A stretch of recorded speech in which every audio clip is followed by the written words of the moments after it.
Hello, everybody. I have mentioned, I think, that I've noticed an increase in the presence of wildlife in these stay-at-home days, and perhaps you have too.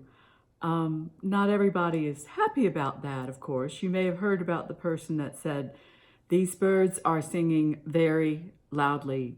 Something has to be done about these birds." So yes, God's creatures are present in abundance. So I went outside my front door the other day to do some walking, and you'll never guess what I discovered. There on my front porch, a little chipmunk evidently has been sheltering in place. He's just adorable. He's very small, and I'm guessing very young, and so I named him Jeremiah. And I know I shouldn't do this, but I've been feeding him a few pecans.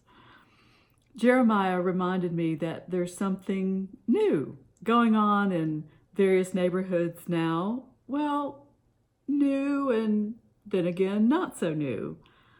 I'm calling it neighboring. I first saw it when I lived in Mobile, Alabama, after a storm. That's what they call hurricanes there.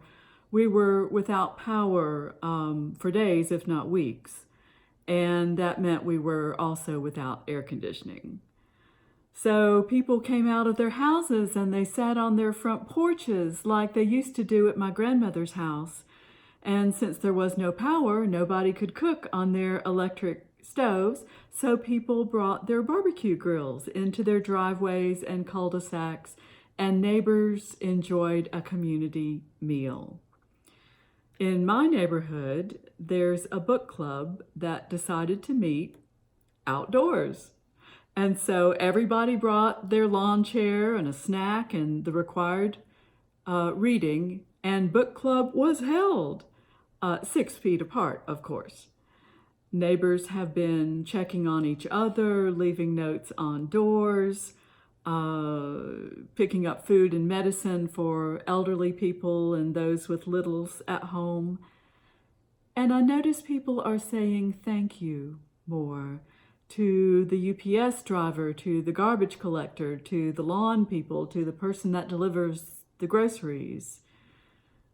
And I wonder how much of this neighboring will remain after things get back to normal, whatever that's going to look like.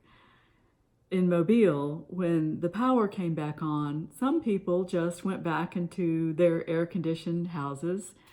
But in some neighborhoods, the community cookout became a lasting thing. I hope that we will keep neighboring. As it says in Paul's letter to the Galatians, chapter 6, verse 10, "So then, whenever we have an opportunity, let us work for the good of all." This is definitely a time to work for good, the good of all. So, if you'll excuse me, I'm going to go put out some pecans for Jeremiah. Stay safe, stay well. Remember that Jesus loves you, and I love you too.